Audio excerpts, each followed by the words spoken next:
Hello guys and welcome back to the channel. So in this video we're going to be putting some DPF foam cleaner into the Mini Cooper diesel. Stay tuned. So this is kind of a part two. Basically in the first part we had some issues with the Mini Cooper. The Mini Cooper will not rev past 4,000 RPM. In the previous video I took off the intake manifold, cleaned it all out, got rid of all the carbon. I thought that was the issue. I also found that the PVC pipe at the rear near the turbo, that had a huge split in it, and I thought that might be the issue, so we replaced that. I even ran some Mannol valve cleaner through the intake system and that did not fix the issue either. So what I found is when starting the engine, it's not so much the turbo will boost once or twice and then fail and just hover at 4,000 RPM.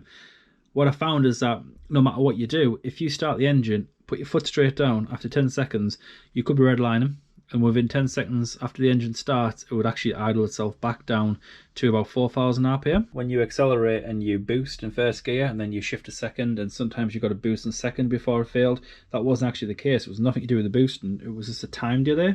What I think is the issue is back pressure, which is where this guy comes in. So in the previous video we took off the intake manifold, we cleaned all that out, cleaned all the valves, they should be perfectly fine. We cleaned the pipe that comes from the EGR cooler, that should be perfectly fine. We checked the system for air leaks, perfectly fine. And we had the turbo actuator refurbed. So we have the turbo and the charge pipe and the actuator, I believe they're all okay. We have the inlet manifold which goes all the way down, and I believe that's fine because that's been fully cleaned, and we also put some valve cleaner through. The throttle body assembly, that was also cleaned.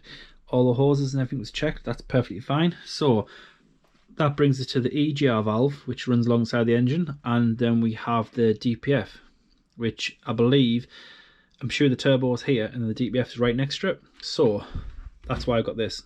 So the instructions on this, they're not the best, they're pretty vague. In fact, the instructions are literally one paragraph. It basically just says empty the contents in 10-second intervals into the DPF. Now, it doesn't mention if the engine should be hot, if the engine should be running, if it should be to temp. It doesn't mention if you should be at 2,000 RPM. So yeah, it basically just says remove the sensor probe or the temperature probe and basically insert the straw and fill your DPF up. There's also no mention of a heat soak. Now, I've watched a few of these on YouTube and pretty much everyone I've seen mentions a heat soak. So I'm going to go out and start the Mini Cooper. Once the Mini Cooper gets to temperature, I will turn the engine off, remove the probe at the rear, basically insert this straw, attach it to the can, and start the engine. And with the engine running, I'm going to just do 10-second intervals. Just squirt for 10 seconds, release, let the engine settle itself down, and then do it again, and I will literally use the whole entire can. And then once this can is complete and all the contents are in, I think I will turn the engine off and probably leave it for an hour. It's probably, from what I've seen online, it seems to be some say 15 minutes, some say an hour. I'll leave it for an hour, I'll come back, start the engine, and then take it off for a drive. So just to clarify why I'm actually doing the DPF before the Egr valve. Now, it probably is the Egr valve, in fairness. I think that is probably going to be the culprit, but on my machine, when I plugged it in the car, it did mention something about a DPF, this weird way of wording it, and then it said 100%. Now, I don't know if that just means it can get to 100%, or if it is at 100%. Now, if it was at 100%, surely something on the dash would have came on, but it hasn't. And yeah, if I put it in and the number goes down from 100% to whatever it needs to go down to, then we know where we stand. So with that said, let's go out there and get this put in the engine and let's see if it works. So that'll be the O2, and that'll be the sensor. And that is going to be a nightmare to get out. So take off the top cover, take off the charge pipe and 14mm socket on that. That breaks it off and then you can unscrew it, but for the time being we'll leave that in because I want to heat the engine up and then get the foam put in and see what happens. So that is the temp, that should be okay. It's not in the middle, but its temperature says okay, so that's okay with me. This is what I was talking about. So it's got here, when it focuses, it's got PF REGEN PCT. Not too sure what that means, but it says 100%.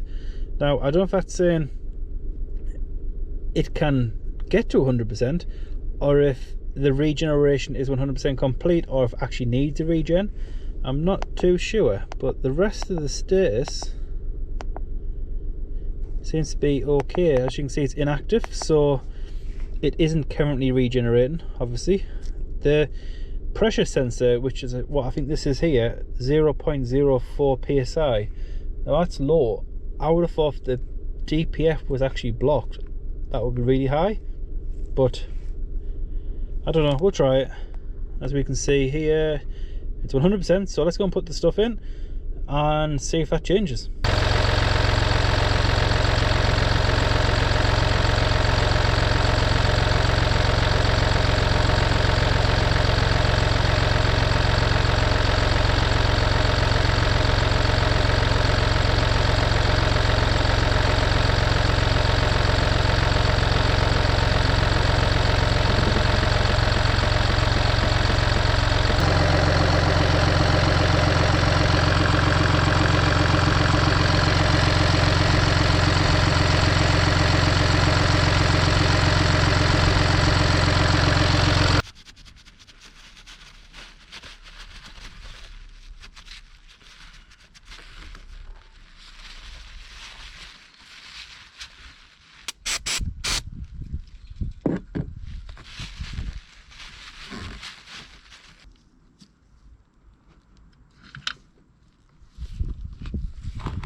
So I do seem to have a bit of steam coming out the back of the car, which isn't normal. It's quite a warm night, so I don't know if you guys can see that on camera, but it's smoking a little bit. Not loads, but there's some there. Okay guys, so not great news. It's still the same, basically. So we have PF1_DP, which I'm guessing is back pressure of the DPF. That is at, on idle, it is at minus 0.04 to 0.06. The most I've seen this is 0.34 psi. Now that seems nothing. So to me, I'm pretty sure the DPF is fine. I really, if that's the back pressure, I'll have to convert that to how people read this. But you know, half a psi doesn't really seem like much back pressure to me. So I think the DPF is actually okay. Now it's still saying inactive. I've been driving this car now for about an hour and 20 minutes and I am unable to get this to regen. It just will not regen. And I've been watching this and this has not changed whatsoever.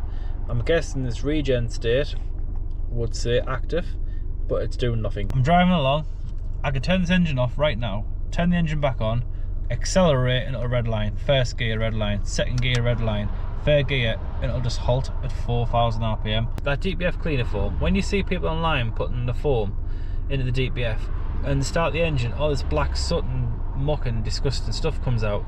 Nothing came out of mine, it was perfectly fine. There was a bit of steam, but I guess that was just the foam itself turning to vapour and coming out.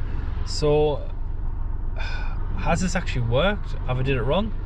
I'm not too sure, but like I said, I've got 2 tins, so I'll head home, put the new tin in and leave it overnight, and then in the morning crank the engine and take it for a test drive and I'll get back to you.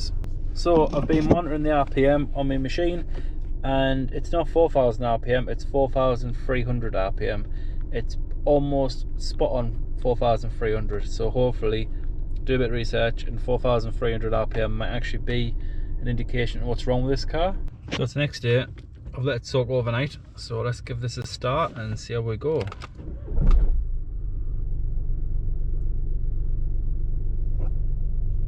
So far so good. So we're still at 100% on that. So let's give the car a drive and see how we get on. Well, not that impressed. So it's still an issue. The car just seems to limit itself basically, and I have no idea why, but the Mannol DPF cleaner, I'm not that impressed. To be fair, the readings are identical, 0.06, and it goes to about, the most I've seen this is 0.44. Now that was before. After the treatment, twice I should add, it's identical. So in all fairness, it might be that my DPF is actually perfectly fine and there's nothing wrong with the DPF, and that's why I'm not seeing improvements in the results. A bit of looking online, apparently this 100% figure isn't what I thought it was. This is when the regen should take place. So once the DPF is at 100%, it will do regen. So that isn't actually what it is right now, that's just what it should when it should regen. So that's irrelevant. The regen type is passive, but basically taken on the motorway you should be able to regenerate, I would have thought, but it hasn't in my case. But the PSI is pretty much zero. I mean, if that zero back pressure means that the DPF is clearly clean. So I think the next thing to try is the Egr valve. So I think we'll wrap this one up here, and in the next part we will remove the Egr valve, give it a clean, put it back on, and we'll give that a go. Something must fix this issue. It's just a case of going through each one by one, and hopefully at one point we will actually get a fix for this. As always guys, please like, subscribe and comment down below, and I will see you in the next one.